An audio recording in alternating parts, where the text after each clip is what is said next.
Dutch God exist के debate में मुफ्ती जी ने कई बार कंटिजेंट जैसे वर्ड का यूज किया, जिसका मतलब भी जावेद अख्तर जी को नहीं पता था। हालांकि वो सिंपल वर्ड में भी इसे बता सकते थे, लेकिन वो इसके बजाय कंटिजेंट बार बार कंटिन्यूअसली रिपीट कर रहे थे, जिसमें से मुझे ऐसा लगता है देश में भी कई लोगों को नहीं पता होगा कंटिजेंट का मतलब।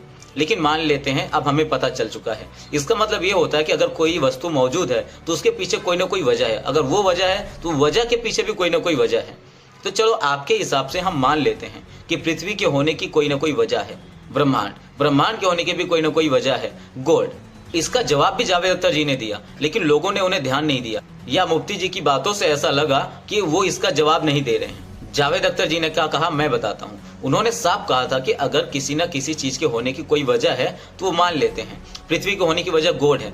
तो जावेद अख्तर जी कह रहे थे आप जब वजह ढूंढ रहे हैं तो ढूंढिए ना अच्छे से, आप गॉड पर जाकर के क्यों रुक जा रहे हैं। जैसे कि पृथ्वी के होने की वजह भगवान है, तो भगवान के होने की वजह क्या है, इसका सवाल क्यों नहीं पूछ रहे आप। कंटिजेंट को आप थोड़ा सा और एक्सप्लोर क्यों नहीं कर रहे हैं। लेकिन पूरे डिबेट में मुफ्ती जी ने कहा कि आप तो मेरे सवाल का जवाब ही नहीं दे रहे हो, कंटिजेंट का आपके पास आर्गुमेंट ही नहीं है। आप सोचें, अगर ऐसी बात है, चलो मैं आपकी बात भी मान लेता हूं, चलो आप मुझे बताओ इस पृथ्वी के होने की वजह या ब्रह्मांड के होने की वजह गॉड है, मान लिया, तो अब आप मुझे बताओ गॉड कहां है या नहीं।